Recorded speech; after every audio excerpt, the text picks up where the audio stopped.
चाहे वो मोदी की हुकूमत हो या योगी आदित्यनाथ की सरकार हो, उन्होंने युवाओं को रोजगार नहीं दिया। मेरे सरदार मां और बहनें जानती हैं कि कीमतें आसमान को छू रही हैं। पेट्रोल और डीजल की कीमतें इतनी बढ़ चुकी हैं कि आज गरीब अपने घर के खर्चों को कम करके डीजल और पेट्रोल अपनी गाड़ी या मोटरसाइकिल में जलाता है। गैस का सिलेंडर इतना महंगा हो चुका है कि 1400 रुपये के करीब गैस का सिलेंडर एक गरीब को मिलता है। आज उत्तर प्रदेश की जनता ने बीजेपी को 300 से ज्यादा विधायक उनके कामयाब करवाए, मगर इस पौने 5 साल के अरसे में बीजेपी ने सबसे बड़ा धोखा किया। उत्तर प्रदेश के नौजवानों से 70 लाख नौकरियों का वादा किया और वो झूठा साबित हुआ। शिक्षा के नाम पर मैं चैलेंज कर रहा हूं कि मुख्यमंत्री बता दे कि उन्होंने इस विधानसभा में कितने स्कूल कायम किए, कितने कॉलेज कायम किए, कितने डिग्री कॉलेज कायम किए, तो नहीं बता पाएंगे। आज उत्तर प्रदेश में 4% से ज्यादा बेरोजगारी हो चुकी है। मेरे अजीज दोस्तों और बुजुर्गों, आज उत्तर प्रदेश में 50% जिन नौजवान बच्चे और बच्चियों के पास टेक्निकल एजुकेशन की डिग्री है, बुजुर्गों, एक गरीब मां अपने भूखे बेटी को अगर खिलाने के लिए, उसकी भूख को मिटाने के लिए बिस्किट का पैकेट खरीदती है तो उन पैसों से जीएसटी मिलता है। तो देश के प्रधानमंत्री ये कह रहे कि पूरा खजाना मेरा है देश का। आप देश के प्रधानमंत्री है, बादशाह नहीं है, मगर देश के प्रधानमंत्री इस तरह का जुमला अदा करके कि मोदी का नमक खाने का जो बात कही है, वो अहम तमाम की तौहीन किया उन्होंने, हमको नीचा दिखाया उन्होंने किस तरह की बात करके। देश का प्रधानमंत्री इस तरह की बात नहीं करना था, मगर वो जानते हैं कि उनकी मानसिकता ये है, उनकी सोच ये है कि मैं बड़ा हूं और सब मेरे से नीचे है। मेरे अजीज दोस्तों और बुजुर्गों, आपके सामने एक विकल्प है।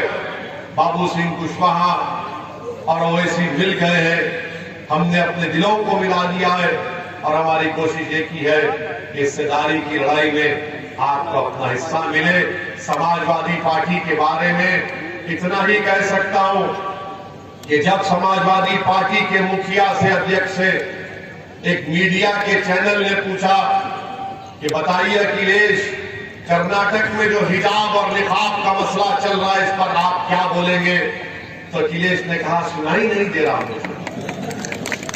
जब उनसे पूछा गया मुस्लिम वोट के बारे में बताइए बहरेज के, तो कहा जा रहे मेरे भाई, जो राय नहीं रख सकता, जो अपनी बात को कह नहीं सकता आपके बारे में, और फिर इनके चमचे इस विधानसभा में आपके इलाकों में आकर कहेंगे कौम कौम कौम कौम।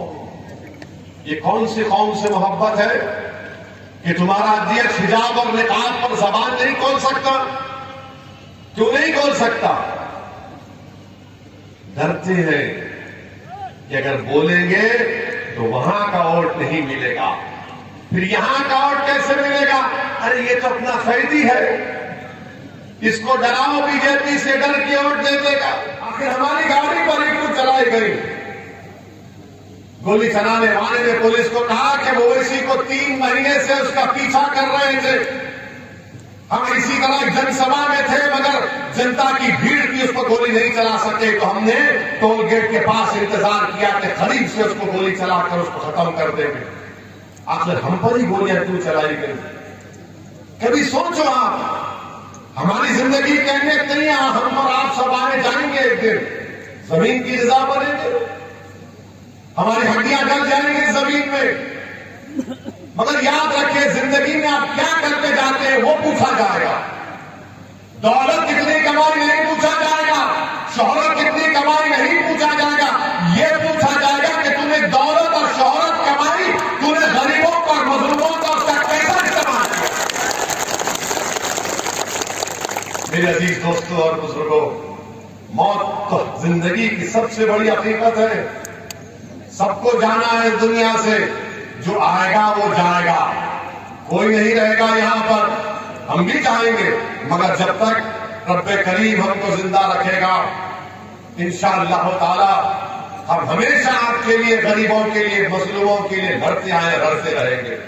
अगर मौत लिखी है तो बहुत अच्छा है, बहुत अच्छा है। अगर मौत लिखी है तो आकर वो इसी तुम तकरीर करा, अगर इतनी बड़ी तादाद में सरों का समंदर होगा तो हम उससे कहते कि भाई तू क्यों मजाक कर रहा हमको। मगर एक जज्बा है, तकलीफ। मेरे अजीज दोस्तों और बुजुर्गों, आपसे सिर्फ यही गुजारिश करने आए हैं, एक अच्छा फैसला लीजिए, यकीनन हराइए बीजेपी को। हम भी, ये हमारी ख्वाहिश है कि दोबारा योगी उत्तर प्रदेश के मुख्यमंत्री ना बने, दोबारा 24 में मोदी इस देश के प्रधानमंत्री ना बने। मगर याद रखिए, बीजेपी को हराना सिर्फ ओवैसी की जिम्मेदारी नहीं है, बीजेपी को हराने की जिम्मेदारी राहुल की भी है, अखिलेश की भी है और बहन मायावती की भी है। मगर हमारा मामला क्या है? हमारा मामला क्या है? नहीं, जिंदगी मौत का मामला आ गया। चुनाव आ गया तो जिंदगी मौत का मामला आ गया। और जब चुनाव हो जाता, रोज आप मरते हैं, एनकाउंटर होता है, जेल में जाते हैं, पुलिस के जुल्म का शिकार होता है। बताओ फिर कहां है, क्या जिंदगी गुजारेंगे हम? मेरे भाई, एक अच्छा फैसला लीजिए। मैं पैदा नहीं हुआ, मैं किसी आला जात के खानदान में नहीं पैदा हुआ। मेरे बुजुर्गों ने मेहनत की, जुस्तजू की, खूब मेहनत की। हमारे बुजुर्गों को जेल में डाल दिया गया 11 महीने तक। हमारे घर के पानी को बंद कर दिया गया था आज से 65 साल पहले। हमारे घर के बैंक अकाउंट्स को बंद कर दिया गया था।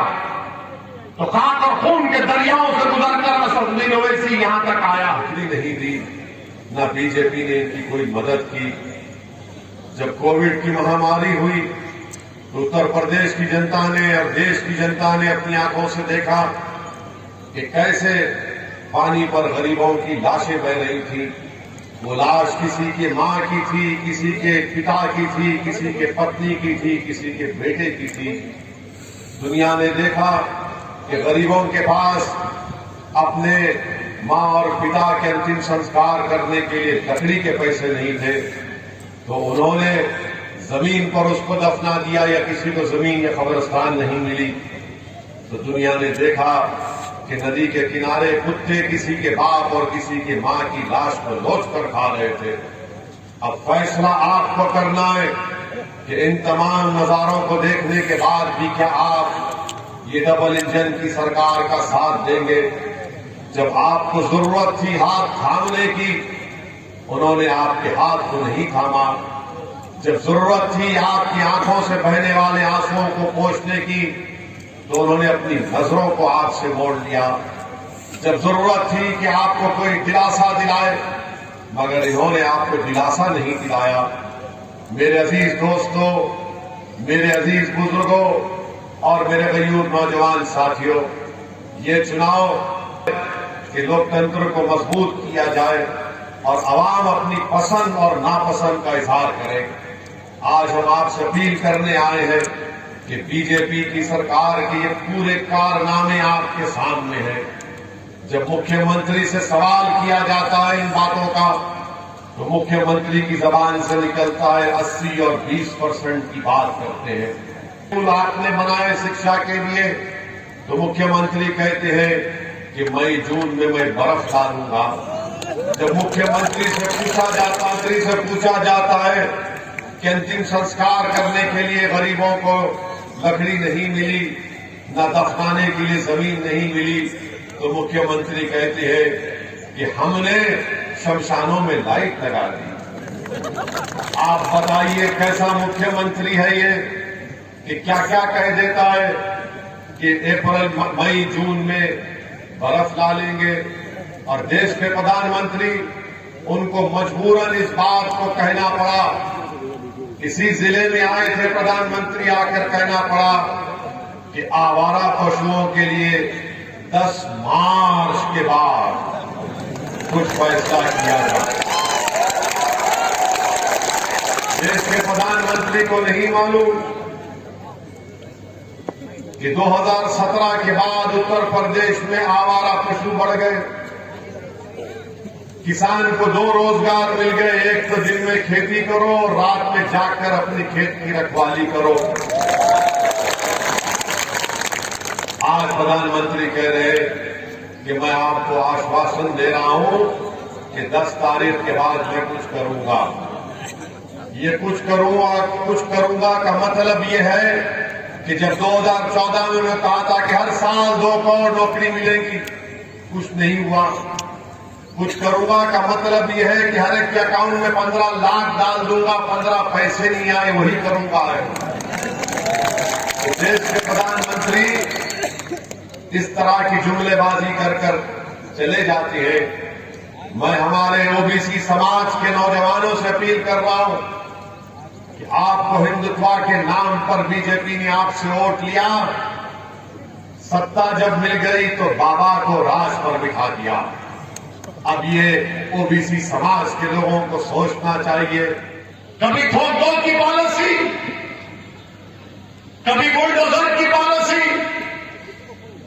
मेरे अजीज दोस्तों और बुजुर्गों, कोई तो उठे ना आपके दरमियान से, मेरी कोई अहमियत नहीं है, मैं चला जाऊंगा।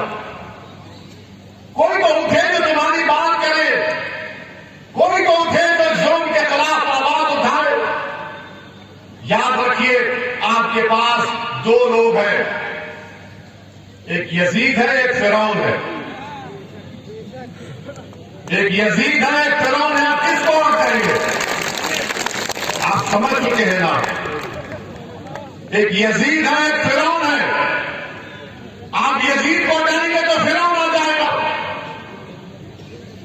फिर आप 5 साल के बाद बोलेंगे नहीं, फिरौन को हटा दूंगा, यजीद को लाऊंगा। यही तो तमाशा हो रहा है। हम आपसे क्या कह रहे, अगर यजीद और फिरौन है तो तुम हुसैनियत का परचम उठा लो, सच्चाई का, मसावत का, हिस्सेदारी का परचम उठा लो। यही पैगाम आपको देने आए। अगर घर के सामने नागनाथ और सांपनाथ खड़े हैं तो किसको बुलाएंगे आप? नागनाथ सांपनाथ को अगर भगाना है तो मदारी को बुलाइए, आपके सामने खड़ा है। मुतमईन होकर पूरे दिमाग के साथ हुआ या नहीं हुआ।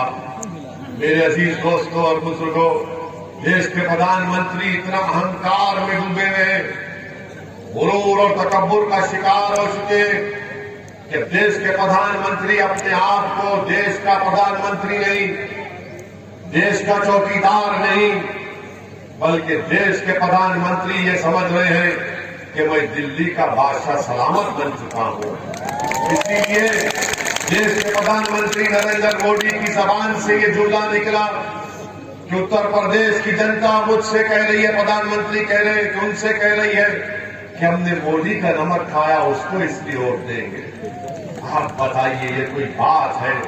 हम सब आपके वोट की वजह से, आपके आशीर्वाद की वजह से, आप जब धूप में, चिलचिलाती धूप में खड़े होकर वोट डालते हैं तो हम जीत कर जाते हैं। आप हम पर एहसान करते हैं ताकि हम आपके एहसान का बदला एहसान से करें। मगर देश के प्रधानमंत्री ये समझ रहे हैं कि मैं भारत का बादशाह बन चुका हूं।